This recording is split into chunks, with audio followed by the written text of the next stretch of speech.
All right, we are recording. Just so you all know, here are some learning objectives, again, for your to help you study at home. If you want to take a look at this in your spare time, that would be wonderful. Here is actually where we're going to begin. This is figure 912 in your textbook. I like this particular figure. It shows very nicely the mechanical coupling between the dihydropyridine receptors and the ryanodine receptors.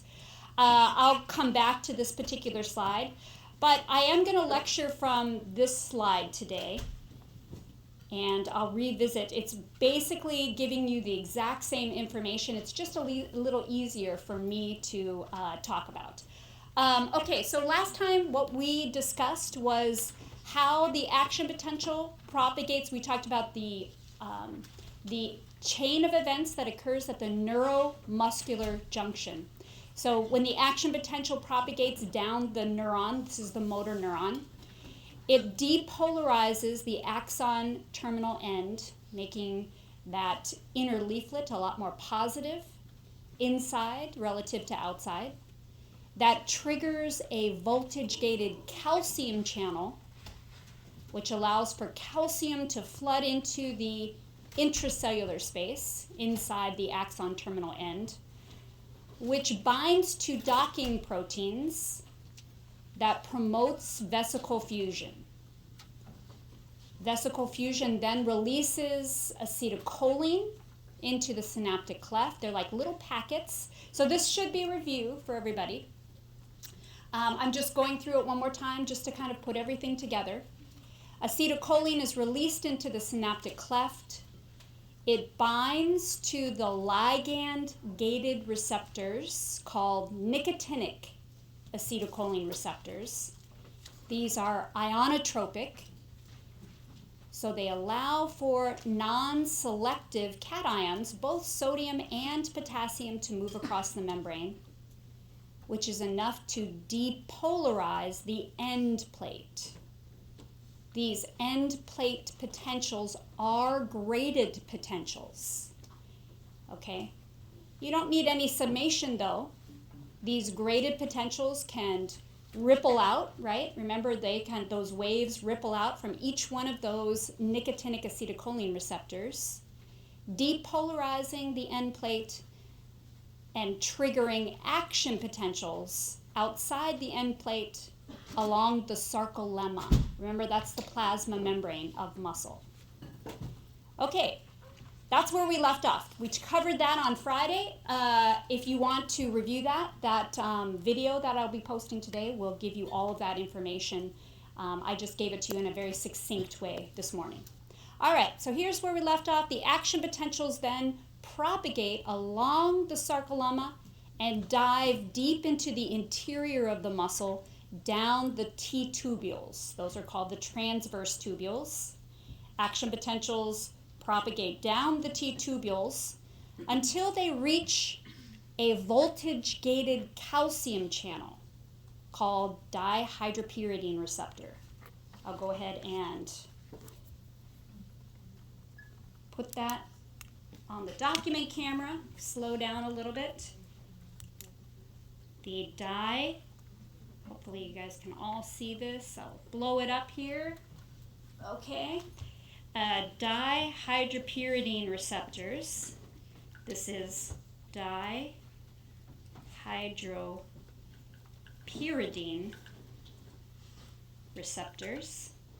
Now, you don't have to memorize this. Usually on a test it'll say dihydropyridine receptors and DHP in parentheses. You just need to recognize it. These are voltage-gated calcium channels. So they're going to sense those action potentials propagating down the T-tubules. It's going to change the membrane voltage and trigger these voltage-gated calcium channels called dihydropyridine receptors. Okay. All right, so going back to our slide, Here's what we're talking about here. This purple looks like a plug, dihydropyridine receptors. It's going to sense the change in voltage. And here's where it gets a little tricky. So with skeletal muscle, the dihydropyridine receptors do not conduct calcium, which is weird. Okay, so calcium can't flow through the dihydropyridine receptors. It is still a voltage-gated calcium channel, it's just not allowing calcium to move across that channel. It's actually mechanically coupled. So they are coupled, they're physically interacting with these ryanodine receptors, RYR, ryanodine calcium receptors, which are ion channels. All right, so I will write that down. RYR. These are the ryanodine receptors.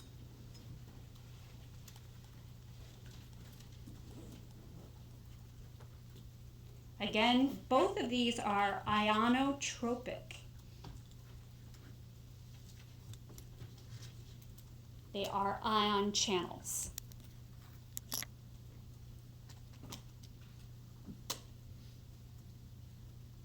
Does everyone have that so far, the names of these channels?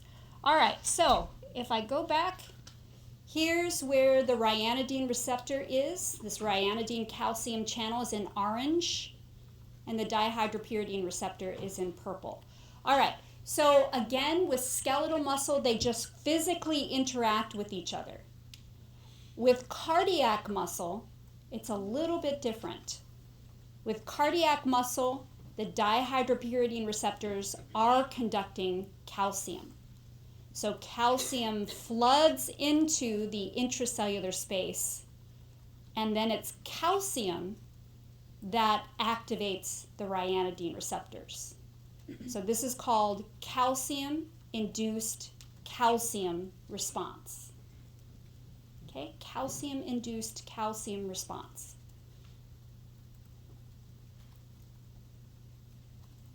Okay. So this is a true positive feedback mechanism because calcium activates ryanodine receptors. So when the dihydropyridine receptors activate ryanodine receptors, calcium floods out of the SR, the sarcoplasmic reticulum. Calcium floods out and activates more ryanodine receptors. So again, calcium-induced calcium response, it helps to amplify the response. 95% really of calcium, even in cardiac, right, is coming from the SR, from internal stores.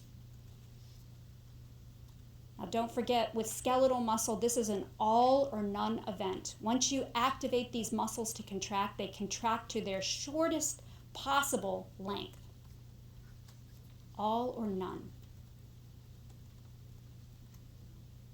Okay, so what that does, I'll give you a big overview right here. The calcium binds to subunits called troponin. I'll get into more detail on this, so don't feel like you have to know everything right now. But troponin actually helps to move this other molecule called tropomyosin out of the way so that myosin can bind to actin. Myosin is a molecular motor that ratchets along actin, shortening, right? It moves along actin, shortening the muscle, moving Z discs closer together. So I'll get into more detail in just a second, but this is the contraction part. Excitation is referring to the graded and action potentials. Contraction is everything pretty much from the dihydropyridine receptors on. Excitation, contraction, coupling. Okay, so how does this signal stop? How do muscles relax? Well, those acetylcholine esterase molecules in the synaptic cleft, those are enzymes that break down acetylcholine, right? Once those enzymes actually start to break down most of the acetylcholine, then the signal starts to wane. And it's these Sarca pumps. These are the endoplasmic reticulum calcium ATPases. It's a primary active transporter that uses ATP to move calcium against its concentration gradient back into the SR. So I'll write that down. Slow down for a second here. All right, Sarca.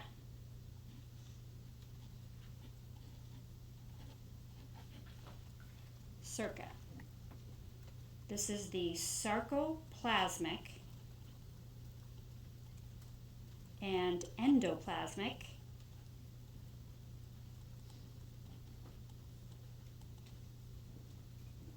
reticulum calcium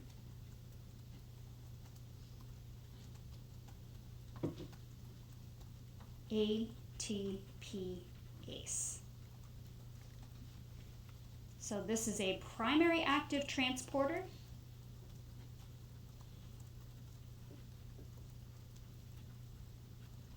that uses ATP, the hydrolysis of ATP, to move calcium against its concentration gradient, re-sequestering it back into the SR. And then the muscle relaxes.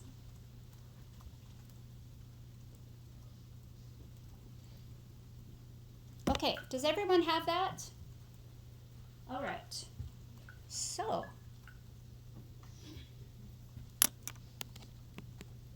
here's what happens. The ryanodine receptor opens, calcium floods into the intracellular space. It binds to troponin, moving the tropomyosin out of the way so that actin, in the green here, and myosin can interact, shortening the muscle. Okay, so when the muscle relaxes right beforehand, right, acetylcholine is broken down in the synaptic cleft. You can see the membrane potential goes back down to its original negative value. Ryanodine receptors close. The Sarca pump re-sequesters calcium back into the SR, and now tropomyosin moves in the way so that myosin and actin can't interact anymore. All right, so if you need some text, here's like the sequence of events for that portion of it. Let's continue on. I want to talk more about Crossbridge Cycling. We're just going to go into a little bit more detail on the actin and myosin interactions, fill in some of the blanks there. Let's go back to what we talked about on Wednesday and Friday. You've seen this particular figure before. Oh, wait, before I go forward here, let me revisit the ryanodine receptors. Okay, so I just want to show you that there is a very important disease associated with mutations of the ryanodine receptors. So I downloaded this article here. This is an actual article from about 2009. It doesn't really happen too often, but there was a case in Florida about 10 years ago. This is May 2008, about 11 years ago. A student went in to have a very routine surgery. She was the captain of her cheerleading team. She was only 18 years old, from West Boca Raton High School. She had a very rare disorder. It was a mutation of the ryanodine receptors, and it didn't reveal itself until she was under anesthesia. They don't use this type of anesthesia anymore in operations, but halothane is one that will trigger the mutation. So she was a very normal teenager, but once they were given that anesthesia, what happens is the ryanodine receptor then is open constantly, right? Open constantly, so it just allows calcium to flood into the intracellular space. In surgery, on the operating table, her muscles started to contract and stiffen up. Now, you may not know this, but your muscles generate a lot of heat. So her body temperature rose to about 106. This is something called malignant hyperthermia, and it can be lethal. So there was an issue. Usually now they have a medication called dantrolene, which really is the anti-serum, basically. It actually blocks the ryanodine receptor and helps alleviate those symptoms. But the operating room didn't have dantrolene on hand, and she actually died of malignant hyperthermia on the operating table. So this is something that if you talk to doctors nowadays, they'll have dantrolene on hand just in case. Caffeine also. My daughter actually had a friend whose brother and she and her brother both had malignant hyperthermia, and caffeine also triggers this mutation in the ryanodine receptors. They said both of them weren't allowed to drink pop that had caffeine in it. It can kind of put them into this particular state where their muscles contract uncontrollably.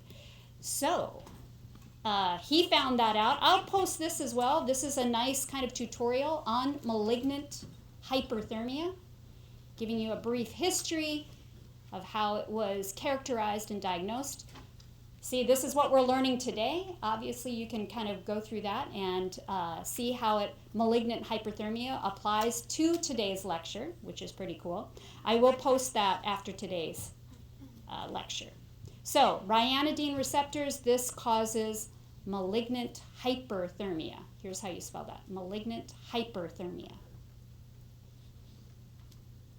And it's a very specific mutation. All right, so let's continue on with Crossbridge cycling.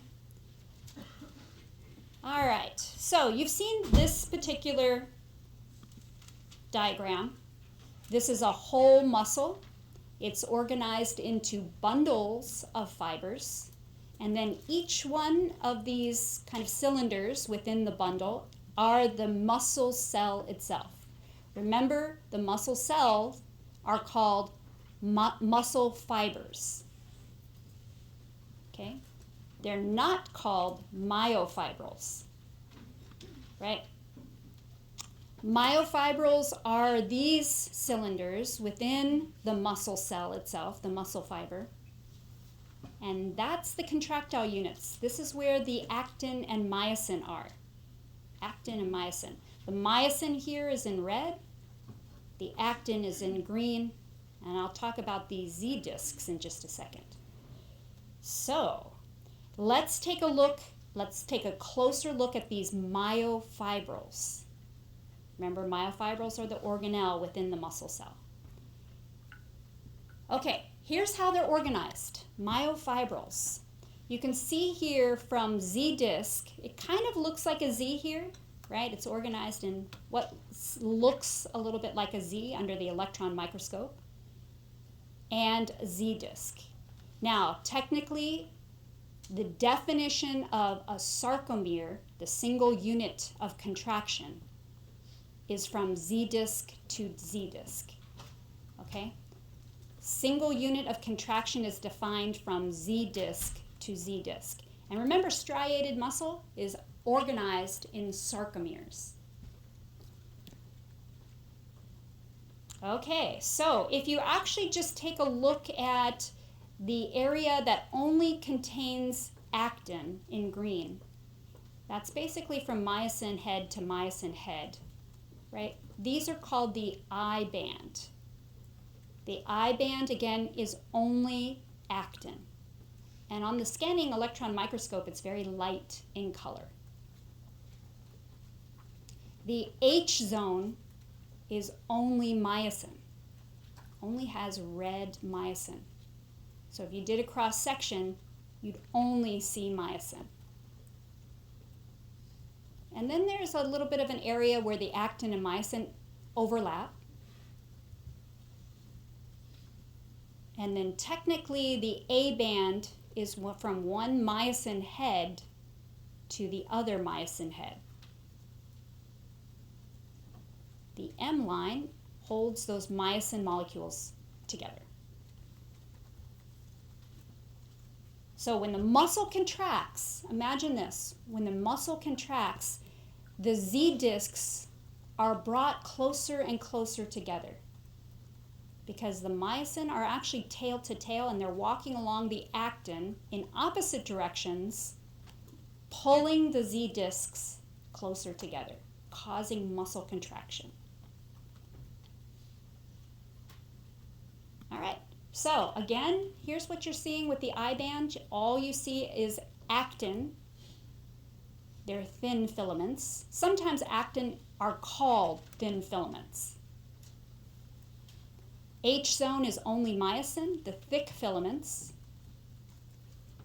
And then there's the end of the A band flanking the H zone. This is where they overlap, the thick and thin filaments. What you'll notice too is when you look at the way they overlap, the myosin is surrounded by 6 different actin molecules. They're all walking along. This myosin molecular motor is walking along, all 6 of them. And then each actin is surrounded by 3 myosin.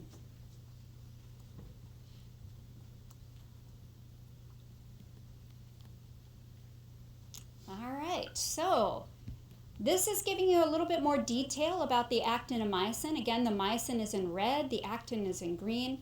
You also have these elastic elements here that are holding everything together. It's kind of like connective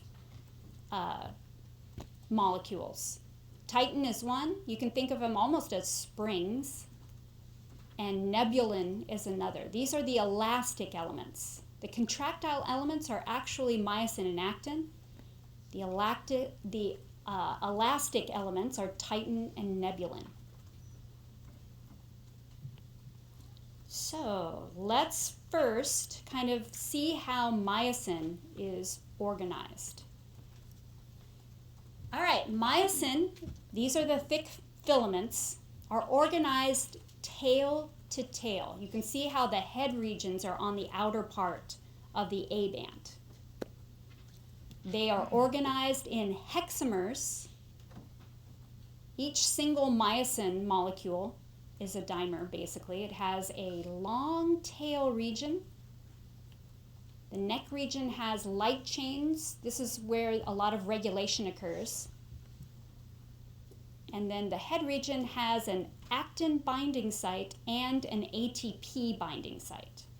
Remember, myosin is a molecular motor. So it uses the hydrolysis, the energy from the hydrolysis of ATP to walk along the actin.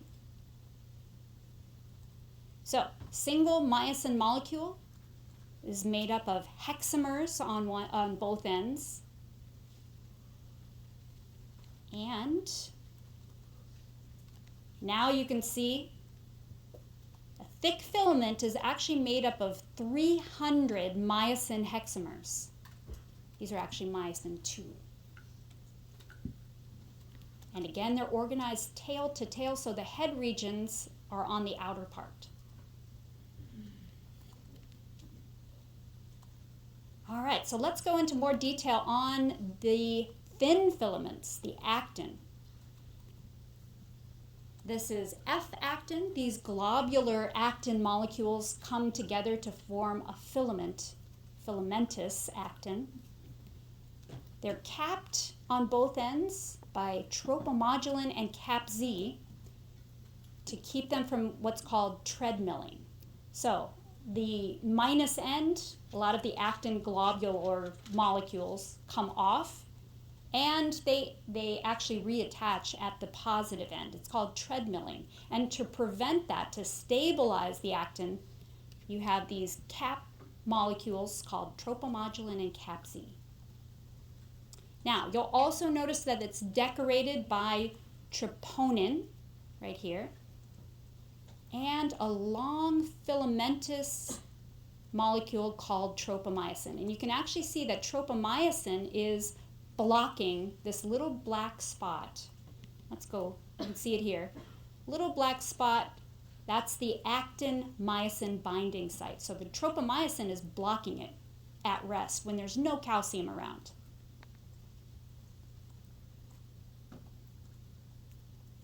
All right, so let's focus in on the troponin. Troponin is made up of different subunits. Troponin C binds to calcium. So when calcium floods into the intracellular space, it first binds with troponin C. Easy to remember because C is for calcium. Troponin T is binding the tropomyosin, this brown kind of necklace, lattice-looking protein. And troponin I binds both the actin and troponin C. Now you'll see troponin binding to tropomyosin about every 40 microns along the actin filament. One interesting fact here, troponin obviously is in cardiac muscle as well. Not only skeletal muscle, but cardiac muscle. Any striated muscle is going to have troponin. Now, when someone has a heart attack, a myocardial infarction, some of you guys may have that as your project. I will be giving you information about your projects on Wednesday. You can actually talk to your groups and organize it a little bit more on Wednesday. So if some of you are doing myocardial infarction, heart attack, you can talk about this as well. When you have a heart attack, some of your cells lyse. They actually break open and spill out all of its contents.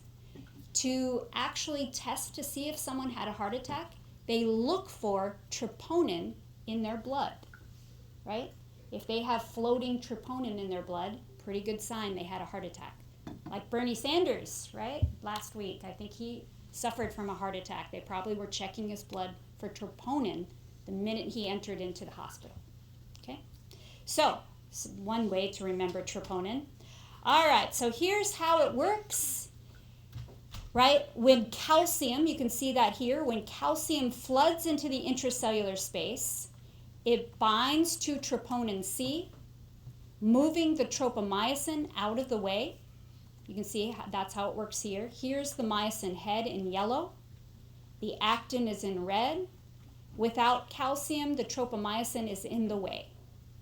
When calcium floods into the intracellular space, it binds to troponin C, moving the tropomyosin. So now myosin head here in yellow can now bind with actin and move those Z discs closer and closer together.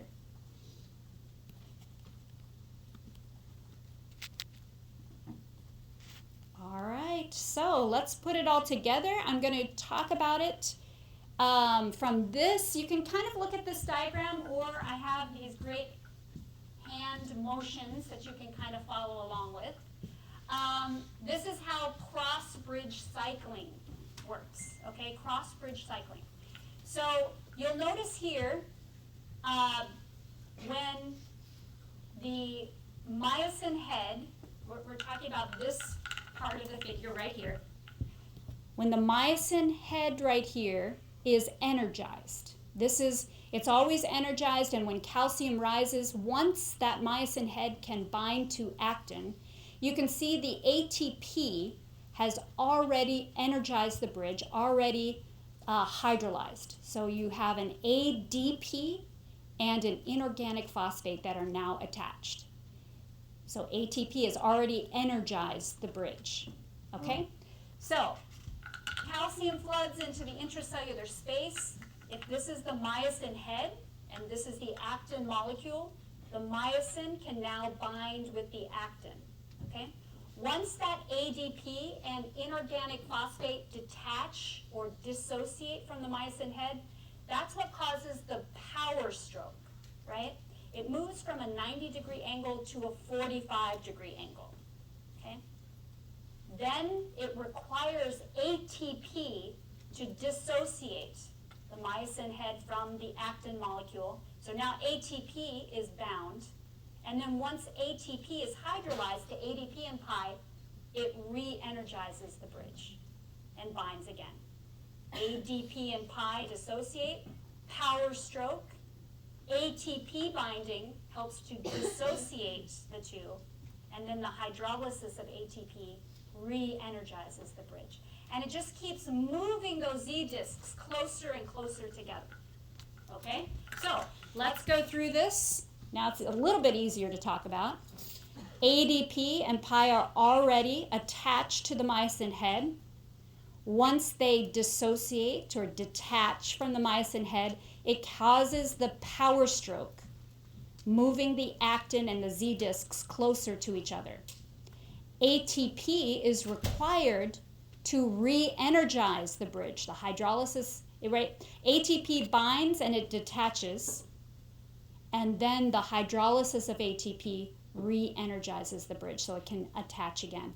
And it just keeps ratcheting along, moving those Z disks closer and closer together. So, what happens when a person actually passes away? I know it's morbid for a Monday morning, geez.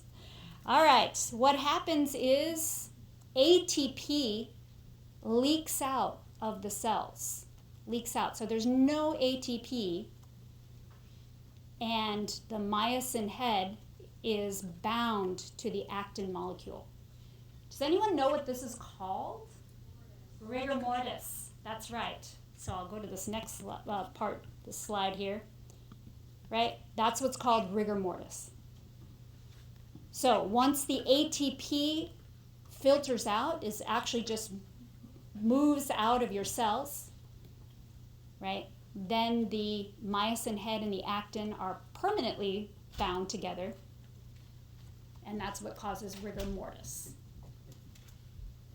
So that tells you that ATP is absolutely required to dissociate the actin and myosin interactions. Okay, so if you need some text associated with this this is the exact same diagram, but it just kind of shows you that it gives you text to follow along to basically give you that information. This is what's known as Crossbridge Cycling. You can see it at the top here. Crossbridge Cycling. And that is what's responsible for muscle contraction. So you can see here how the myosin heads walk along the actin in opposite directions, pulling these Z disks closer together. That's what causes contraction. And as I said before, this is actually the electron micrograph showing you, here's the diagram that corresponds with the electron micrograph. The A band is very dark, right? It was first characterized by just looking at these pictures. The I band looks kind of like an eye now. It's only actin, and this is the I band right here. And then you have the H zone. Now you can see why it's called the H zone. You can kind of see the H kind of figure here. And then these are the Z lines. A sarcomere, again, is defined from Z disc or Z line to Z line. And this is what's giving it that striated appearance. So, just so you know, when the muscle contracts, the I band disappears, right? Because the myosin and actin are walking towards the Z disc or pulling those Z discs closer together. Here's it. A is relaxed and B is shortened. So when the muscle contracts, the I band disappears. The H zone disappears. But the A band always remains unchanged. A band is defined from myosin head to myosin head. So I'll say that one more time. It's a good test question. When the muscle contracts, the I band reduces or disappears. The H zone disappears. But the A band always remains unchanged.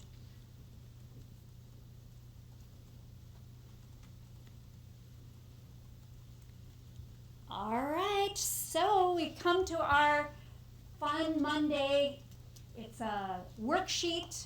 What I want you to do is you can use some of your notes from today. When I say go, you're going to grab a worksheet. You need to put them in order, sequence, and the top 3 tables are going to get a prize. Okay? All right, so not until I say go. All right, are we ready? 1, 2, 3, go. All right. You actually have to put these in Oh, you have to put them in order 1 through 16? Yes, yes, yes. 1 through 16, I can tell you that this is an excellent study guide for everything we talked about on Friday and today. Oh, I think this is my 1 through 16. And the first, oh, I've got plenty of extras up here. Yes. There you go. Anybody need some extras? Yes. There you go. There you go. Hi. All right. There you go. And raise your hand high when you actually, your table has 1 through 16. The first 3 tables get a prize. I think like Yes.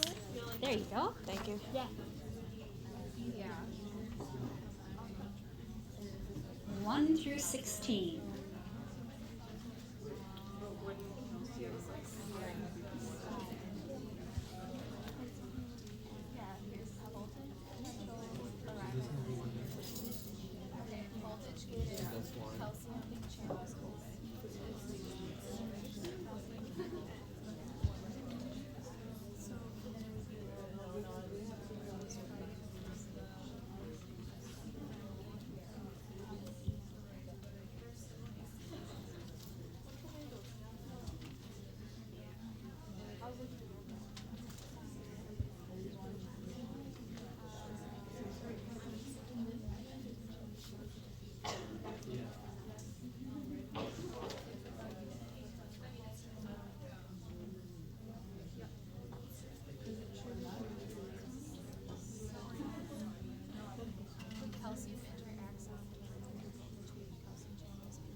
Calcium signals to this. So would that be that's what I was thinking. That's what we were saying too for 3. Vesicles move to the membrane.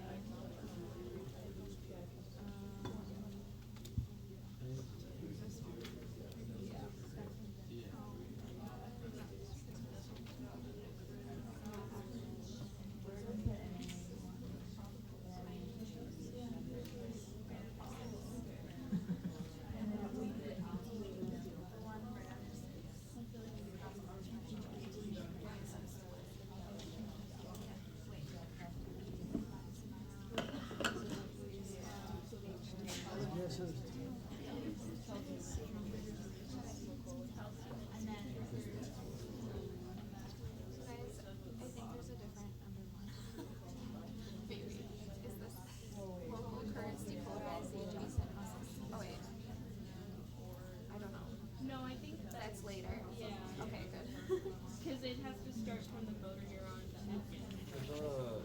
The one right above the first one that we had, the motor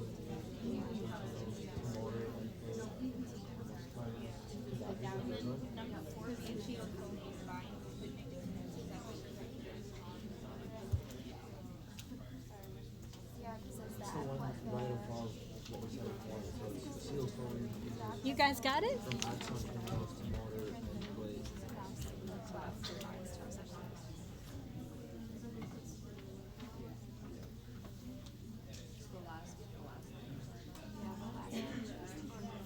I just want to make sure there's Nice job. All right. Oop.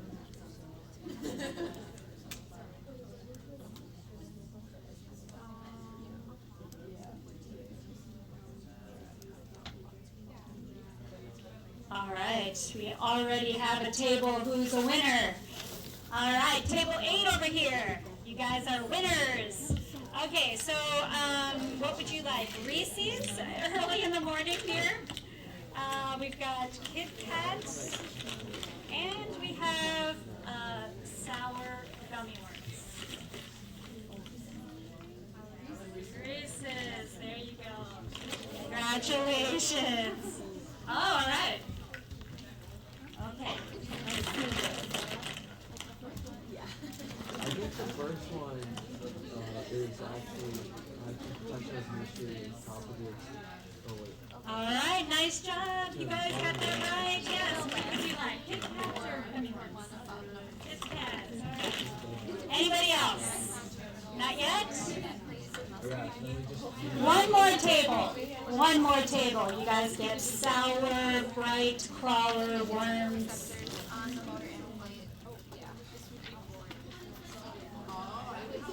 Keep working. Keep working. Congratulations. Yeah, all right. What you got? The second one is one off. The second one is one off. Whoa.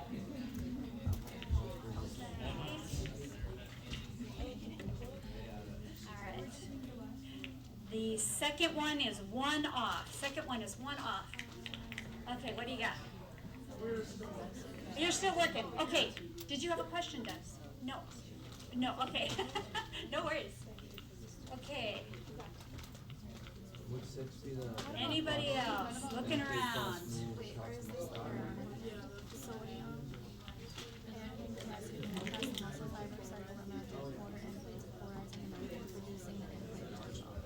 I will show you the answers, and you can turn these in for 10 points credit today. You get to turn this worksheet in for 10 points. All right, try it again. All right, what do you got?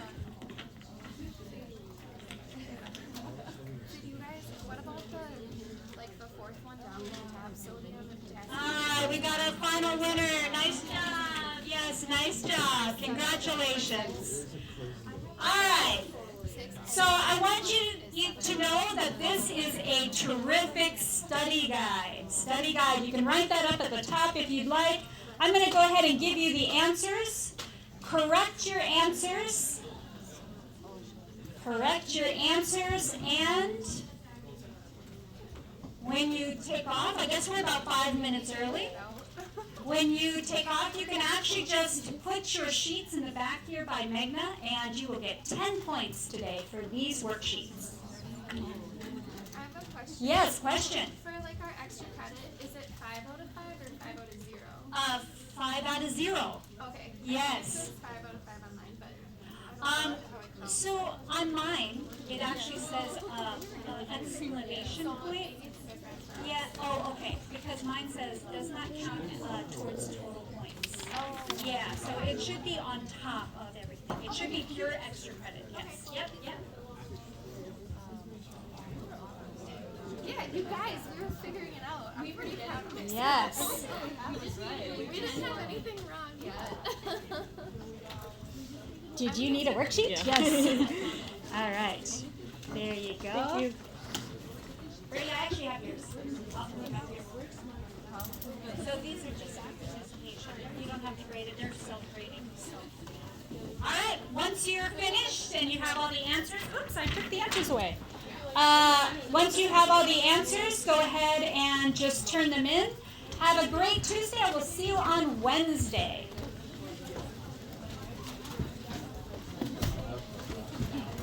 Dr. Balmer, Yeah. I still have to take exam 1. Okay. I emailed you late last night. I Okay. can take it today. Okay. Sorry, I'm chewing. That's all right. Congratulations. Yeah. I scheduled an appointment with you Sure. at 11:30 today. I have a class until 11 on East Bank. Sure. Is that okay? If That's I, fine. Okay. Yeah. Okay. That sounds great. Okay. I'll see you at 11:30 then. And then Yeah. we can talk about Yeah, everything. that sounds Do you have great. an extra calculator? Yes, I do. Okay. All right. Yeah. No problem. Bye, Kate. Kaylee. No, it's just like. I like the name.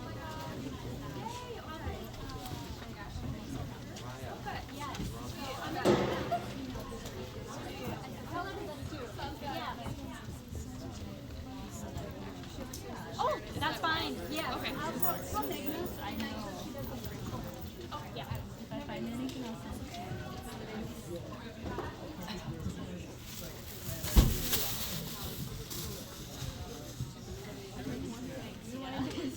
Okay. Hi. I'm Geneva. Hi, We've Geneva. been Yes. emailing stuff. Okay. Yes. Nunez, right? Yes. Yes. So I sent you an email like super late last night. Oh, okay. I But- haven't read it, Okay, my that's emails okay. yet. Yes. This afternoon it doesn't work. Okay. Because my schedule's like super full. Oh, yeah. From missing everything. Yeah. But tomorrow morning, I would be able to between 8 and 9 a.m. Okay. Or otherwise Wednesday. Well, and I was trying to look at your Google Yeah, Calendar. Wednesday and, like, would be 10. probably better after class sometime. Yeah, so I have one class after this, but then like from 11:45 to 3:15, I'm free. Okay. For like 3 hours afternoon. Okay, so on Wednesday, 11 to. And I included that. I sent Okay. you an email. Oh, so like, okay. you can just look at that. Okay, yeah. And my Google That, I Calendar's think, is on gonna there, work. too. Okay. Okay, Wednesday, yeah. If it doesn't, then like I put my calendar on there Okay. too, just so you could. Okay. We'll figure it out. I'll try to figure it out as soon as I get back to my office. Okay. And then I'll put you That's on my great. calendar. Okay. Does that sound good? That sounds great. Okay. Thank all right. you so much. Sure. For, Oh, letting me do that absolutely. in Yeah. high school. No worries. Yes. Hi. Oh, you're leaving? Yeah, well, Okay. I'm going to like the opposite room Okay. right now. But like, did you just want me to Oh, put yeah. this in for participation? Yes. All right. Yes. Sorry. Hi. So I did do the practice exam Yeah. yesterday, and I do have a couple of questions. But Sure. If We can talk right. Yeah, we can talk right after class. So Okay. if that's okay. Hi. Can I steal your hand on the lines? Yes, that's fine. Thank you. thank you. Yes. So Hi. I- So yeah, I know. yeah, I just thought about how you can have these. But I'll submit it after I. Okay. Yeah. You can have that if you'd like. The key. But like I just want to copy. Oh so yes. I can, yeah. Yes. Okay. All right. And I'm going to give you this one too if you want that. Oh, okay. Thank you. All right. Could you upload the key Videos? for the? Yeah. Oh yeah, for the exam. Yes. Oh, yes. I still have a few students that Oh, have not okay. taken it yet. So as soon as they have,